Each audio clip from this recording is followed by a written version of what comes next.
Welcome to Prano cine talks. ഇന്ന് പറയാൻ വേണ്ടി പോണത് ഗില്ലി എന്ന് പറഞ്ഞ സിനിമയുടെ റിലീസും അതുമായി ബന്ധപ്പെട്ട കുറേ കാര്യങ്ങളൊക്കെ പറയാൻ വേണ്ടി പോകുന്നത്. അപ്പം നേരെ നമുക്ക് വീഡിയോയിലേക്ക് തന്നെ പോകാം. ഓക്കെ, അപ്പം ആദ്യമായിട്ട് പറഞ്ഞു കഴിഞ്ഞാൽ ഗില്ലി ഈ ഒരു സിനിമ ഒക്കാഡു എന്ന് പറഞ്ഞ ഒരു തെലുങ്ക് സിനിമയുടെ ഒഫീഷ്യൽ റീമേക്കായിട്ട് തമിഴിൽ ഏപ്രിൽ 17 2004 ഈ സിനിമ റിലീസ് ചെയ്യപ്പെടുന്നത്. ഈ സിനിമ ഏതാണ്ടൊരു 8 കോടി ബഡ്ജറ്റ് നിർമ്മിച്ചിട്ട് 50 കോടി കളക്ഷൻ ബോക്സ് ഓഫീസിൽ നിന്ന് നേടിയ ഒരു സിനിമയാണ് ഗില്ലി എന്ന് പറഞ്ഞ ഈ ഒരു പടം. ഈ ഒരു സിനിമ മെയിനായിട്ട് ഫോക്കസ് ചെയ്യുന്നത് ധനലക്ഷ്മി എന്ന് പറഞ്ഞ ഒരു തൃഷ അവതരിപ്പിക്കുന്ന ഒരു കഥാപാത്രത്തിനാണ് മെയിനായിട്ട് ഫോക്കസ് ചെയ്യുന്നത്. തൃഷ, വിജയ്, പ്രകാശ് രാജ് എന്നിവരാണ് പ്രധാന വേഷങ്ങൾ. കൂടാതെ ആശു വിദ്യാർത്ഥി ഒരു പ്രധാന വേഷത്തിൽ ഈ സിനിമയിൽ എത്തുന്നുണ്ട്. ഇതൊക്കെയാണ് ഈ സിനിമയുടെ ഒരു കാസ്റ്റിംഗ് കാര്യങ്ങളൊക്കെ. അന്നത്തെ കാലഘട്ടത്തിൽ 2004 തമിഴ് സിനിമാ ലോകത്ത് തിയേറ്റർ പരമായിട്ട് ഭയങ്കര പരാജയമായിരുന്നു. 2002 ഇറങ്ങിയ ഈ ഒരു വിക്രമിന് 2-3 സിനിമകളൊക്കെ ആയിരുന്നു ആ സമയത്ത് തിയേറ്ററിനെ ഒരു വരുമാനം എന്ന നിലയ്ക്കും അല്ലെങ്കിൽ ഒരു കളക്ഷൻ റെക്കോർഡ് നിലയ്ക്കും നിലനിർത്തി കുപ്പിക്കൊണ്ടിരുന്നത്. അതിനുശേഷം മുന്നും കുറേ സിനിമകൾ കൊണ്ട് ഒരു 97-98 മിക്ക സിനിമകളൊക്കെ ഈ തമിഴ് സിനിമാ ലോകത്തിൻ്റെ വമ്പൻ കളക്ഷനായിട്ട് കൊടുത്ത പടങ്ങളൊക്കെ ആയിരുന്നു. പക്ഷേ അതിപ്പോൾ ഈ 2003-4 ഘട്ടങ്ങളിലൊക്കെ തമിഴ്നാടിൻ്റെ ഒരു സിനിമ മേഖല അല്ലെങ്കിൽ തിയേറ്റർ മേഖലയ്ക്ക് വൻ പരാജയമായിരുന്നു. കാരണം ഒരു നല്ലൊരു കളക്ഷൻ കിട്ടുന്നൊരു പടം പോലും ഒന്നും അവിടെ ഇല്ലായിരുന്നു. ആ ഒരു സമയത്താണ് ഇളയ ദളപതി എന്ന ടാഗ്ലൈനോട് കൂടി വിജയ് നായകനായിട്ട് വരുന്ന ഒരു ഗില്ലി എന്ന് പറഞ്ഞ ഈ ഒരു സിനിമ വരുന്നത്. അത് അധികം പ്രതീക്ഷ പോലില്ല. കാരണം ഒക്കാഡു എന്ന് പറഞ്ഞ ഒരു സിനിമ അത് തെലുങ്കിലൊക്കെ വമ്പൻ ഹിറ്റായി പോയ മഹേഷ് ബാബു, മറ്റേ ഭൂമിക ചൗള, പ്രകാശ് രാജ് തന്നെയാണ് ആ ഒരു റോൾ ചെയ്തിരിക്കുന്നത്. ആ ഒരു കാര്യം കൊണ്ട് ഈ സിനിമ ഇവിടെ ക്ലിക്കാകുമോ എന്നുള്ള കാര്യം പോലും ഡൗട്ടായിരുന്നു. അങ്ങനെയാണ് ഈ സിനിമ ഇവിടെ റിലീസിന് വരുന്നത്. ആ സമയം നോക്കുകയാണെങ്കിൽ ഈ സിനിമ തമിഴ്നാട്ടിൽ അന്നേ വരെ കണ്ടിട്ടില്ലാത്ത ഏറ്റവും വലിയ ഹിറ്റായിട്ട് മാറുകയായിരുന്നു ഈ ഒരു ഗില്ലി എന്ന് പറഞ്ഞ ഒരു പടം. അതുമാത്രമല്ല, ഈ സിനിമ ദളപതി വിജയ് എന്ന് പറഞ്ഞ ഒരു നടൻ്റെ കരിയറിൽ തന്നെ ബെസ്റ്റ് എന്ന് പറയുന്ന ഒരു സിനിമയും കൂടെയാണ്. കാരണം ഈ ഒരു സിനിമ ഇറങ്ങിയ സമയത്തല്ലാതെ ഇന്ന് ഈ കാലഘട്ടത്തിൽ ഒരു 2018 തൊട്ട് ഇങ്ങോട്ട് നോക്കുകയാണെങ്കിൽ അന്നാണ് ഈ സിനിമയുടെ പല ഒരു കാര്യങ്ങൾ ഹിറ്റാവുന്നതും കുറേ സ്റ്റാറ്റസ് കാര്യങ്ങളൊക്കെ ഇറങ്ങുന്ന ഈ സമയത്തായിരുന്നു. കാരണം പ്രധാനമായിട്ടും ഈ സിനിമയുടെ ഒരു ഹൈലൈറ്റ്, ഒരു നട്ടെന്ന് വെച്ച് കഴിഞ്ഞാൽ അത് പ്രകാശ് രാജിൻ്റെ മുത്തുപ്പാണ്ടി എന്ന റോളാണ്. ആ റോളിന് ഒരുപാട് ഫാൻ ബേസ് ഉണ്ടാവുകയും ഫാൻസ് ഉണ്ടാവുകയും പല ട്രോള് കാര്യങ്ങൾ, വാട്സപ്പ് സ്റ്റിക്കേഴ്സ്, വാട്സപ്പ് സ്റ്റാറ്റസൊക്കെ ഉണ്ടാവുകയും തൃഷ, മുത്തുപ്പാണ്ടി എന്ന് പറഞ്ഞ ഈ ഒരു രണ്ടുപേരുടെയൊക്കെ ഒരു ഇത് വെച്ച് കുറേ സ്റ്റാറ്റസുകളൊക്കെ ഇറങ്ങിയിടയായിത്തീർന്നു. അന്ന് ഈ സിനിമയ്ക്ക് വേണ്ടാത്ത ഒരു പബ്ലിസിറ്റി കാര്യങ്ങളൊക്കെ ഇന്ന് കിട്ടിക്കൊണ്ടിരിക്കുന്ന ഒരു പോയിക്കൊണ്ടിരുന്നത്. ഇപ്പോൾ ഈ ഒരു സിനിമ വീണ്ടും 20 വർഷങ്ങൾക്ക് ശേഷം ഈ സിനിമ റിലീസ് ചെയ്തേക്കാണ്. അത് ഒരൊറ്റ പേരുകൊണ്ട് മാത്രം, ദളപതി വിജയ് എന്നുള്ള ഒരു പേരിലാണ് ഈ ഒരു സിനിമ റിലീസിട്ട് വന്നത്. ആ വെച്ച് നോക്കുകയാണെങ്കിൽ ഈ സിനിമ ഈ 13 ദിവസം കൊണ്ട് വേൾഡ് വൈഡ് എന്ന് വെച്ചാൽ റിലീസ് ചെയ്ത എല്ലായിടത്തും നേടിക്കുന്നത് 25 കോടിയാണ് നേടിയിരിക്കുന്നത്. അതൊരു വലിയ കാര്യം തന്നെ. കാരണം ഒരു സിനിമ ഒരു റിലീസിന് എത്താൻ നേരത്ത് അത് ജനങ്ങൾ കാണാൻ വേണ്ടി പോകണമോ വേണ്ടയോ എന്നൊക്കെ ഉള്ളൊരു ചിന്താഗതിയും കാര്യങ്ങളൊക്കെ ഉണ്ടായിരിക്കും. അപ്പോഴാണ് വിജയ് എന്ന് പറഞ്ഞ ഒരു ഐക്കോണിക് ആക്ടറുടെ സിനിമ കൊണ്ട് മാത്രമാണ് ഇതിന് ഇങ്ങനെ ഒരു പബ്ലിസിറ്റി കിട്ടുന്നത്. ഇപ്പോൾ വിജയ് സിനിമ ഇറങ്ങിയെന്ന് വെച്ച് കഴിഞ്ഞാൽ ആരാധകർക്ക് ഭയങ്കര ഒരു ഇതാണ്. കാരണം അത് പഴയ സിനിമയോ പുതിയ സിനിമ ആയിക്കൊണ്ട് പോട്ടെ. ഈ ഗില്ലി തന്നെ ഈ ഒരു തവണ മാത്രമല്ല റിലീസിന് പറഞ്ഞത്. ഇതിന് മുമ്പ് 2018-19 സമയങ്ങളിലൊക്കെ ഈ സിനിമ ഒരൊറ്റ ദിവസത്തേക്ക് റിലീസായിട്ട് വന്നപ്പോഴൊന്നും അത്യാവശ്യം നല്ല ഒരു കളക്ഷൻ റെക്കോർഡും കാര്യങ്ങളൊക്കെ ഉണ്ട്. ഒരൊറ്റ ദിവസം മാത്രമേ ആ സിനിമ റിലീസ് ചെയ്യും. പക്ഷേ ഇന്ന് ഈ സിനിമ തുടർച്ചയായിട്ട് ഇന്ന് 13 ദിവസം ആകുമ്പോഴേക്കും ഈ സിനിമ ഇന്നും തിയേറ്ററിൽ റിലീസായി പോയിക്കൊണ്ടിരിക്കുകയാണെന്നുള്ള കാര്യമാണ് ആദ്യം ഓർമ്മിക്കണം. പിന്നെ അത് മാത്രമല്ല, ഈ സിനിമ ഇപ്പം നോക്കിക്കഴിഞ്ഞാൽ ഇതിലെ വെച്ചാൽ കാസ്റ്റ് ചെയ്ത ആൾക്കാർ മെയിനായിട്ടും ഇന്ന് തിയേറ്ററിൽ വന്ന് കണ്ടതും തിയേറ്റർ എക്സ്പീരിയൻസ് ചെയ്തതുമായ ആൾക്കാരാരും നമുക്ക് നോക്കിക്കഴിഞ്ഞാൽ ഫസ്റ്റ് പറഞ്ഞു വെച്ചാൽ സംവിധായകൻ ധരണി ഈ സിനിമ ഈ ഒരു റിലീസിന് ചെന്നൈയിൽ വന്ന് കണ്ടായിരുന്നു. ആ സിനിമ കണ്ട സമയത്ത് പുള്ളിക്കാരൻ്റെ ഒരു അഭിപ്രായങ്ങളും കാര്യങ്ങളൊക്കെ ഇന്നും ഈ സിനിമ ജനങ്ങളെ ഏറ്റെടുത്തു എന്നുള്ള കാര്യമാണ് ആദ്യം പറഞ്ഞത്. പിന്നെ അത് മാത്രമല്ല, ഈ ഗില്ലി സിനിമയിൽ വിജയുടെ അമ്മയായിട്ട് അഭിനയിക്കുന്ന ജാനകി എന്ന് പറഞ്ഞ ഒരു നായിക, ഈ ഒരു നായികയും ഈ സിനിമയിൽ ഒരു റിലീസ് കാണാൻ വേണ്ടി വന്നായിരുന്നു.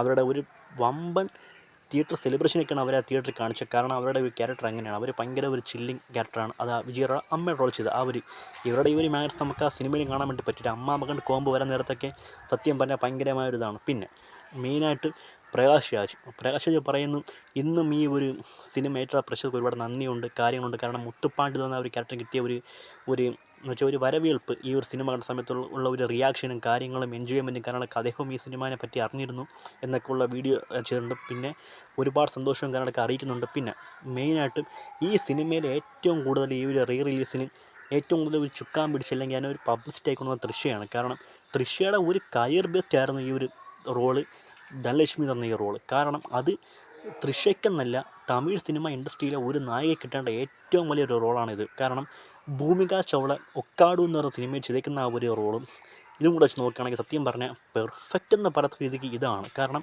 ഈ ഒരു സിനിമ തമിഴിലേക്ക് വന്നപ്പോഴാണ് തമിഴ് സിനിമയിൽ ഈ ഒരു ഒക്കാഡു എന്ന സിനിമയുടെ അതിനെയും കടത്തി വെട്ടി വമ്പൻ പബ്ലിസിറ്റിയും കാര്യങ്ങളൊക്കെ ആയിട്ട് മാറിയത് പോലും ഈ ഒരു ഗില്ലി ഇറങ്ങിയപ്പോഴാണ്. കാരണം അത്രയ്ക്ക് ഉണ്ട് ഈ സിനിമ.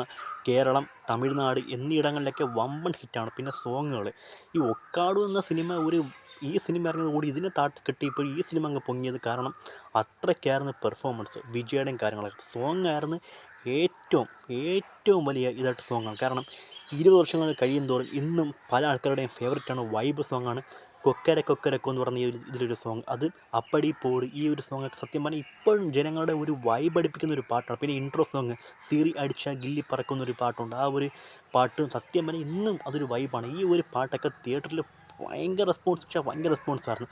സംവിധായകൻ ധരണിക്ക് ഏറ്റവും കൂടുതലായിട്ടുള്ള ഒരു സന്തോഷമായി. കാരണം ഇന്നും ഈ സിനിമ ജനങ്ങളെ ഏറ്റെടുത്ത് ഇത്രയ്ക്കും ഇതാക്കുന്നുണ്ടെന്നുള്ളൊരു കാര്യം വെച്ച് സംവിധായകൻ സന്തോഷമായിട്ടിരിക്കുകയാണ്. സോ അതുകൊണ്ട് തൃശ്ശയാണ് ഈ സിനിമയുടെ ഏറ്റവും വലിയ ഒരു ഹൈലൈറ്റായിട്ട് ഇപ്പോൾ സത്യം പറഞ്ഞാൽ ഈ ഒരു എല്ലാ ഇൻസ്റ്റാഗ്രാമിലും സോഷ്യൽ മീഡിയയിലുമൊക്കെ തൃശ്ശ ഇതിനെപ്പറ്റി പല കാര്യങ്ങളും പറഞ്ഞുകൊണ്ട് പോസ്റ്റ് ഇടുന്നുണ്ട്, സ്റ്റോറി ആവുന്ന സന്തോഷം അറിയിക്കുന്നുണ്ട്. ജനങ്ങൾ സത്യം പറഞ്ഞാൽ ഇതൊരു വിജയ് സിനിമയുടെ ഒരു പുത്തൻ പടം എങ്ങനെ റിലീസാവും ആ രീതിക്കാണ് ഈ സിനിമ ജനങ്ങളെ ഏറ്റെടുത്തേക്കുന്നത്. അത്രയ്ക്കുണ്ട് ഈ ഒരു സിനിമയുടെ ഒരു പബ്ലിസിറ്റി ചെയ്യുന്നത്. മെയിനായിട്ടും ആ ഒരു കഥാപാത്രം, ആ ഒരു കബഡി പ്ലെയറായ വേലെന്ന് പറയുന്ന ഒരു കഥാപാത്രം വിജയ് ചെയ്യുന്ന അത് ആർക്കും അത്രയ്ക്ക് മറക്കാൻ വേണ്ടി പോലും പറ്റാത്തത്രയ്ക്കുള്ള ഒരു സംഘട്ടന രംഗങ്ങളും സീക്വൻസുകളും ഒക്കെ ആയിട്ട് വിജയ് അങ്ങ് അടിഞ്ഞാടിയ പടം എന്ന് വേണമെങ്കിൽ പറയാം. കാരണം അർജുന വില്ല എന്നൊരു സോങ് തന്നെ ധാരാളമാണ്. ഈ സിനിമയുടെ ഒരു വൈബ് അടിക്കുന്ന സോങ്ങാണ് അർജുന വില്ല ആ ഒരു സോങ് എന്ന് പറയുന്നത്. ആ ഒരു സോങ്ങിനൊക്കെ കിട്ടിയ ഒരു പബ്ലിസിറ്റിയും കാര്യങ്ങളൊക്കെ പറഞ്ഞിരിക്കുന്നതിനെക്കാട്ടി വേറെയാണ്. ഇത്രയ്ക്കുണ്ട് ഈ സിനിമേനെ പറ്റി പറയാനായിട്ട്. കാരണം ജനങ്ങൾ 2004 ഇറങ്ങി ഏപ്രിൽ 10 റിലീസ് ചെയ്ത സിനിമ കൃത്യം 20 വർഷങ്ങൾക്ക് ശേഷം റിലീസിന് വരുന്ന സമയത്ത് ജനങ്ങൾ അതേ വൈബോട് കൂടി ഏറ്റെടുത്തെന്നും ആഹ്ലാദിച്ചെന്നുള്ള കാര്യം ആലോചിക്കുമ്പം നല്ലൊരിതാണ്. കാരണം കളക്ഷൻ റെക്കോർഡാണെങ്കിൽ ഇന്നും നോക്കേണ്ടതാണ്. 25 കോടി, 8 കോടിയിൽ അന്ന് ഇറങ്ങിയ ഈ ഒരു സിനിമ അന്ന് ബോക്സ് ഓഫീസിൽ നേടിയത് 50 കോടി. അതേ 8 കോടിയിൽ നിർമ്മിച്ച സിനിമ ഇന്ന് റിലീസ് ചെയ്ത സമയത്ത് 13 ദിവസം കൊണ്ട് നേടിയത് 25 കോടി കളക്ഷൻ.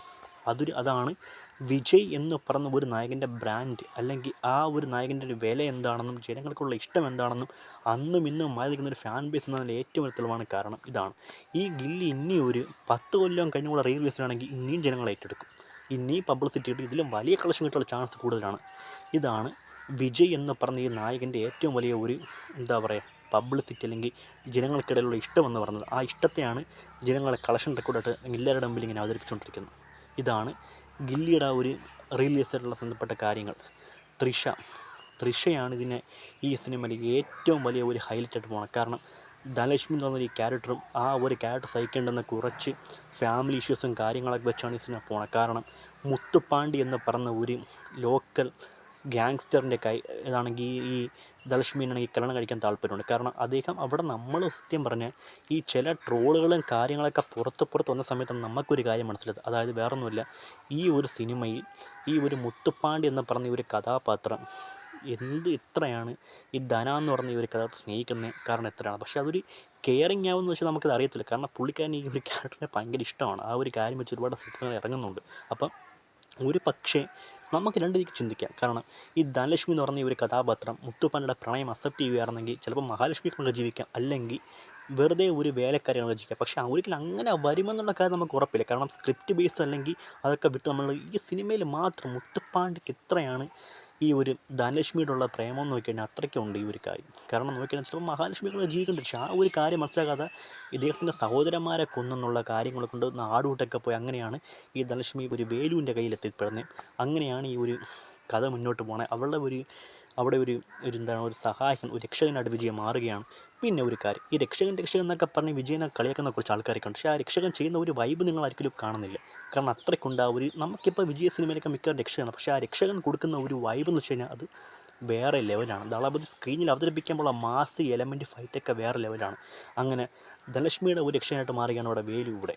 അപ്പോൾ അതാണ് മെയിനായിട്ട് നോക്കിയാൽ ഗില്ലിയുടെ ഒരു സ്റ്റോറി ലൈൻ പൊയ്ക്കൊണ്ടിരിക്കുന്ന കാര്യം. ഇന്നും ജനങ്ങൾ അതേ ഫ്രഷ് ഫീലോട് കൂടി ഏറ്റെടുത്ത ഗില്ലി ഇന്നും തിയേറ്ററിൽ സക്സസ് ഓടിക്കൊണ്ടിരിക്കുന്ന പുതിയ വമ്പൻ റിലീസുകളോടൊപ്പം ഇനിയും ഓടിക്കൊണ്ടിരിക്കുന്ന കളക്ഷൻ റെക്കോർഡ് വീഴുന്നു. ആൾക്കാർക്ക് ഇന്നും കാണാൻ വേണ്ടിയുള്ള ഒരു ആഗ്രഹം കൂടിക്കൊണ്ടിരിക്കുന്നു. പിന്നെ തിയേറ്ററിൽ പോയി കണ്ടിട്ടില്ലാത്ത കുറച്ച് 19 കിഡ്സ് ഉണ്ട്. അവർക്കും ഈ ഒരു സിനിമ കാണാൻ ഒരു അവസരമാണ് കിട്ടിക്കുന്നത്. അതും അവർ നന്നായിട്ട് യൂസ് ചെയ്യുന്നുണ്ട്. ഭയങ്കര റെസ്പോൺസാണ് തിയേറ്ററിൽ ഈ ഒരു സിനിമയ്ക്ക് ഉണ്ടാകുന്നത്. അതുകൊണ്ട് ഇതാണ് ഗില്ലി എന്ന് പറഞ്ഞ സിനിമയുടെ ഒരു റിലീസ് സംബന്ധപ്പെട്ട കുറച്ച് കാര്യങ്ങളൊക്കെ ഞാൻ പറഞ്ഞത്. ഇത് എത്രമാത്രമേ പറയാൻ വേണ്ടി പറ്റൂ. സോ ഇതാണ് കാര്യം. ഗില്ലി ഇന്നും സക്സസ്ഫുള്ളായിട്ട് ഓടിക്കൊണ്ടിരിക്കുന്നതിൻ്റെ എത്ര നാൾ സിനിമ ഓടുന്ന അറിയത്തില്ല. എന്നിരുന്നാലും നോക്കാം. ഈ ഒരു വമ്പൻ റിലീസ് ഒന്നും ഉടനെ തിയേറ്ററിൽ മാറ്റി കൊടുത്തേ പറ്റും. അപ്പോൾ ഗില്ലി ഇങ്ങനെ സക്സസ് ആയിട്ട് ഈ 2024 ഇങ്ങനെ ഓടിക്കൊണ്ടിരിക്കുകയാണ്, കൃത്യം 20 വർഷങ്ങൾക്ക് ശേഷം. സോ ഇതാണ് ഗില്ലിയുടെ ഒരു കാര്യങ്ങളൊക്കെ. അപ്പോൾ ഇത്ര പറയാൻ വേണ്ടിയുള്ളൂ. അപ്പോൾ ഈ വീഡിയോ ഇഷ്ടപ്പെട്ടത് നിങ്ങൾ ലൈക്ക് ചെയ്യുക, സബ്സ്ക്രൈബ് ചെയ്യുക. അപ്പോൾ ഓക്കെ, അപ്പോൾ മറ്റൊരു സിനിമയുടെ വിഷയം ഉണ്ടാകുന്നതായിരിക്കും. This Pranav signing out. Bye. Okay.